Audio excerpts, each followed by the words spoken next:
Hey everyone, welcome to Logan's Mosh Pit. Glad to have you here. Do me a favor and please subscribe if you haven't already. It's time for another episode of Who Inspired? The purpose of this series is to show you different items or even characteristics that I have and point out the individual who inspired me to get them in the first place. Today I'm looking forward to shedding some light on my all-black Fender Stratocaster guitar. Quite a while ago, I posted a video where I spoke at length about the origin story of this very same instrument. Unless you've been here from the beginning, you're probably unaware of that video's existence. However, I'm not oblivious to the fact that new people discover my channel on a daily basis, so I should use this opportunity to catch all of us up to speed. Pink Floyd's fabulous guitar player David Gilmour is the one who elevated my desire to acquire a completely black Fender Strat of my own in 2018. David often traveled to the studio or on tour with his trusty midnight black companion in tow. I wonder if he ever told his deepest secrets to the guitar. Guitars are really great at keeping secrets. I knew it was highly unlikely that I would ever come close to duplicating David's prowess, but I figured at least I'll look similar to him when I get it out. Over the years, I've learned bits and pieces of a few Pink Floyd tunes, such as Brain Damage, Goodbye Blue Sky, Money, and Shine On You Crazy Diamond.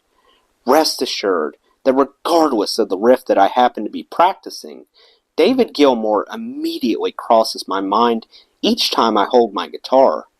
Here's my guitar in all her glory. Isn't she a beaut? Now, I want to touch on what my experience has been like since I brought this guitar home. It has been overwhelmingly positive. Nothing short of incredible. Even though I added other guitars to my collection later, the Black Strat still does the majority of the heavy lifting. It's the opposite of a last resort. I usually favor this guitar, particularly for a clean tone. It definitely seems less cumbersome compared to a Gibson Les Paul.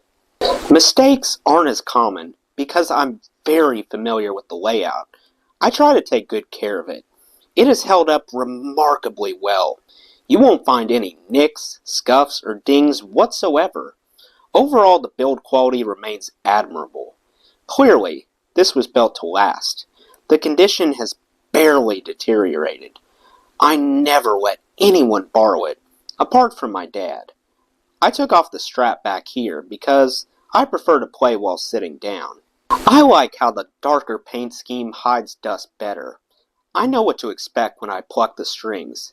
I can hear a rich, lush tone as I strum.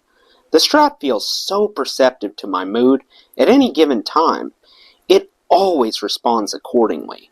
It hardly requires any maintenance. To be honest, I wouldn't change anything about it.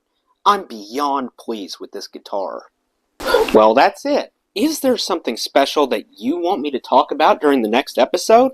If so, type out a comment. That does it for today's video, guys. I hope you enjoyed. Make sure to like, comment, and subscribe if you haven't already. I really appreciate the support. I'll see you next time. Till then, rock on